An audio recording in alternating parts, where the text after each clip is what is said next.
Up today, and I go, you know what? They got a lot to do this week. You got a trial, okay? You got a Newt night discussion based on a reading. What can I do to help them out? What can I do to help my students out? Well, here's what I came up with. That reading's not that long, but for those students who just like to hear the soothing sounds of my voice, I am going to read the reading out loud. Now, I'm going to make mistakes because that's what I do. But my feeling is if I read this out loud, it will allow students an opportunity to hear it and maybe pick up some of the things that they didn't get when they try to do the reading. So what you should be doing is on that sheet of paper, it says like things to look for in the reading. There's 20 questions pertaining to the reading. That's kind of my guide for the discussion that we're going to have on. It's going to be on Friday or whatever it's going to be. And if you can answer those questions ahead of time on a separate sheet of paper or in your notebook, you're going to be able to be ahead of the game. Now, you're allowed to write whatever you want in your notes. You can't have that sheet of paper with you with the actual reading. So if you wanted to, you could rewrite the entire reading. I wouldn't. It's not going to help you out necessarily. But you could, write all the answers to the questions and take notes about the reading, and that's what you should do. So I'm not going to go through here and answer any of the questions directly. I mean, I will give you the answers to the questions, but I'm not going to say, hey, that was number one.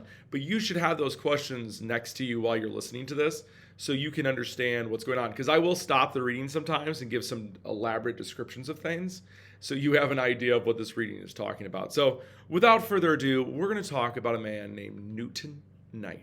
Newt Knight story began in Jones County, okay? And let's begin the story.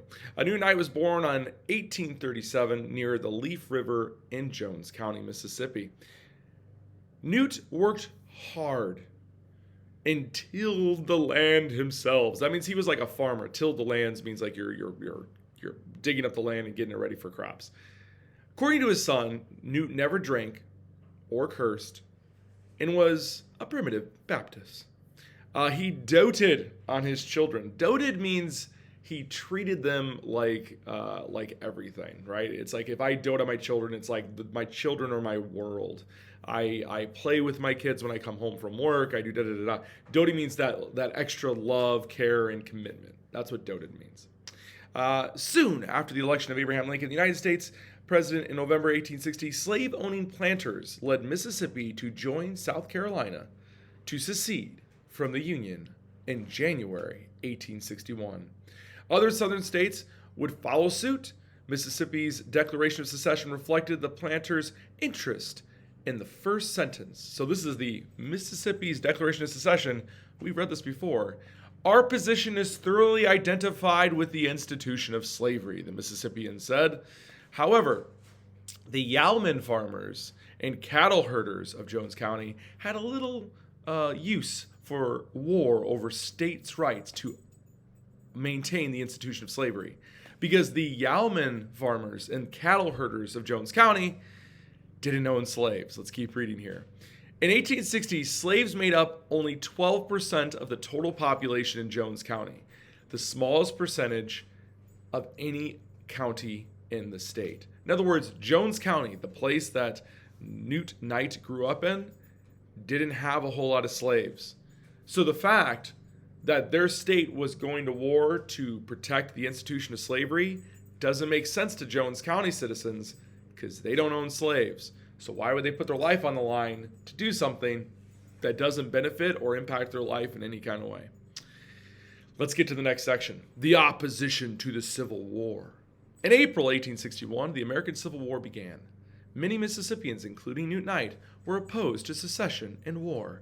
They viewed the rebellious Confederate government as an invading body. Many are forced into the army, instant death being the penalty if they refuse. Under these circumstances, Newt Knight reluctantly enlisted in the Confederate Army.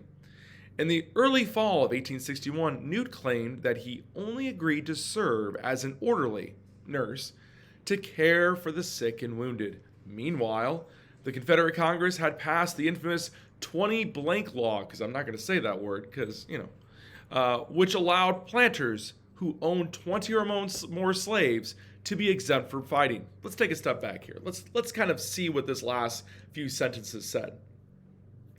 People in Jones County and throughout Mississippi were forced to enlist by penalty of death.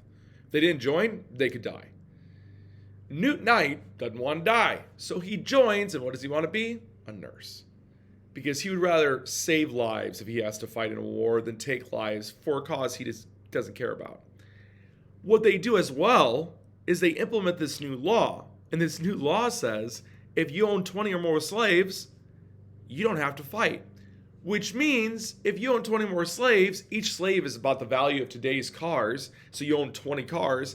The rich people in Mississippian society, as well as other states in the South, did not have to fight because they just owned too many slaves. Now you have to ask yourself, why would they make this law? Because they were afraid the slaves might, take over these plantations without the master there. So they did this out of fear, which breaks down this whole thing. Maybe you should rethink this whole idea of slavery. But let's keep going. Newt's friend and comrade, Private Jasper Collins, was furious. This law makes it a rich man's war and a poor man's fight. Collins threw down his weapon and left the Confederate Army for good.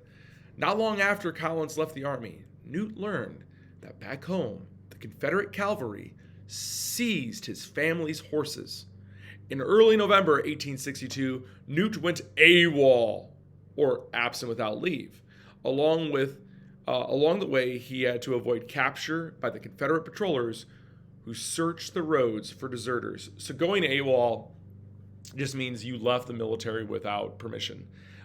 Depending on what military you're talking about, you can have a military tribunal that can see if the AWOL is justified or not. Usually it's not. You can be sentenced to imprisonment, death. So a whole bunch of different things could happen to you in this type of situation. He leaves because he finds out his own Confederate army is stealing his horses back home on his farm. And he's like, yeah, that's not what's going to happen here. So let's keep going for the rest of this section here. Newt was shocked by the condition of the people on the home front. So he makes it back home, and he sees that the people back home are not being treated too well by these Confederate soldiers. The farms are run down. The crops have failed because of lack of labor. The women in Jones, Jaspers, and Smith counties were struggling to feed their hungry children. Even worse, the Confederate authorities had imposed the hated tax in kind system. This system in which tax collectors took what they wanted to use by the Confederate armies. They took meat from the smokehouses. They took horses, hogs, chickens, corn. They took cloth the women had saved to make clothes for their children. So the Confederate soldiers are down there just taking whatever they want from these citizens. Now, why are they doing this? Because they don't have the factories of the North. They're taking this because they can't produce any of this stuff, so they're taking it from the citizens themselves. When Newt refused to go back to the Confederate Army, he was arrested and taken prisoner. His friends later testified that the Confederate authorities tortured Newt and destroyed everything he owned, including his horses and mules, which left his family destitute, which is another fancy word for poor. We'll pick up in the next video on the next section with part 2 of the Newt Knight reading. We left off with Newt Knight leaving the army, going AWOL because he finds out that the Confederates keep taking his horses. He gets back home and finds his Mississippi Jones County in destitute, destruction, poverty. So what does he do? He tries to fix it. And then they arrest him and they torture him and they destroy all the stuff and they leave him destitute and in poverty. So let's see what happens to Newt Knight next in the next section. Newt Knight's Company. Newt Knight quickly organized a company of approximately 125 men from Jones, Jasper, and Covington and Smith counties to defend themselves against the Confederates. They are defending themselves against the Confederates, who was the army for Mississippi and the South. So you have like this miniature civil war inside a civil war in Mississippi. You have the Civil War, which is the South versus the North. Now you have another little civil war in Mississippi, where it's Mississippians against Mississippians. To avoid capture, Knight and his men would disappear into swamp hideouts such as Devil's Den or Panther Creek.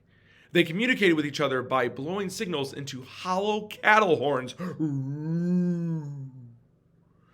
The Night Company was aided by sympathetic local people, whites and blacks. In particular, a slave woman named Rachel helped supply Newt with food and information.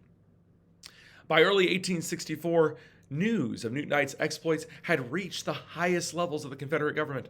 The United States flag had been raised over the courthouse of Ellsville. Captain William H. Hardy pleaded with the governor, Charles Clark, to act against the hundreds of men who had confederated in Jones County. Lieutenant General Leonidas Polk informed President Jefferson Davis that Jones County was in open rebellion, and the combatants were proclaiming themselves Southern Yankees, Yankees being a term that referred to people in the North, and resolved to resist by force of arms of all efforts to capture them.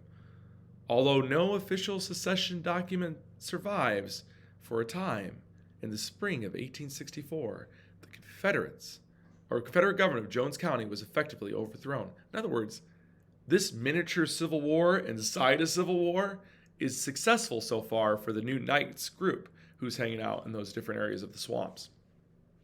Confederate officials, embarrassed by the defiance of the Night Company, determined to stamp out the rebellion once and for all. For this task, they called on one of their bravest commanders, Colonel Robert Lowry of Smith County. Lowry brought his battle-hardened troops into Jones County in April 1864 and unleashed packs of howling bloodhounds to flush out the Knights' men of the swamps. Colonel Lowry's tactics were brutal but effective. Several of Newt's men were mauled by the bloodhounds, and 10 were hanged. Lowry left some of the hanged men dangling from the trees as a warning to others. In the end, Lowry's raid put the Night Company on the run, and many deserters were returned to the Confederate units. They never caught Newt Knight, however, and soon after Lowry left the area, the Night Company reemerged from the swamps. War ends and Reconstruction begins. All right, let's do this next section here. And this is the last section, so let's get this done here. By April 1865, the Confederate Rebellion had been crushed, and the American Civil War was finally over. Mississippi was occupied by federal troops sent to maintain order and protect civil rights of former slaves. Captain Newt Knight was called into service by the United States Army as a commissioner in charge of distributing thousands of pounds of food to the poor and starving people of the Jones County area. Newt was also sent to rescue several black children who were still being held in slavery in Smith County. From 1867 to 1876, Mississippi was under radical reconstruction to protect the civil rights of black citizens. More than 200 blacks were elected to local, state, and federal offices in Mississippi as members of the Republican Party. However, political equality would soon be challenged by the Democratic Party and by terrorist groups known as the Ku Klux Klan, also known as the KKK. At great personal danger, Newt Knight became a strong supporter of the Republican Party. In 1872, he was appointed as a deputy U.S. Marshal for the Southern District to help maintain this fragile democracy. In the statewide elections of 1875, however, violence and election fraud kept most blacks and the Republicans from voting. Democratic candidates committed to white rule were swept into office. White terrorists shot out the windows of the governor's mansion to intimidate Republican Governor Albert Ames. Ames eventually was forced to resign. He lamented, which means he was angry and sad and disappointed, that blacks were to be returned to a condition of serfdom in a second era of slavery. Blacks could not vote freely in Mississippi again for 100 years. So let me talk about what's happened so far. You have Newt Knight, and he becomes, as commissioner and all these other things, a marshal, to basically keep peace in Jones County as well as other counties in Mississippi. Reconstruction was a war. It was just a different type of war. You had the former Confederates and former established white supremacists of the South trying to maintain their power in that area, trying to keep the recently freed black citizens from actually gaining access to that freedom. Even though black men were allowed to vote under the 15th Amendment, these white supremacists would stand outside of polling places with guns to prevent them from voting.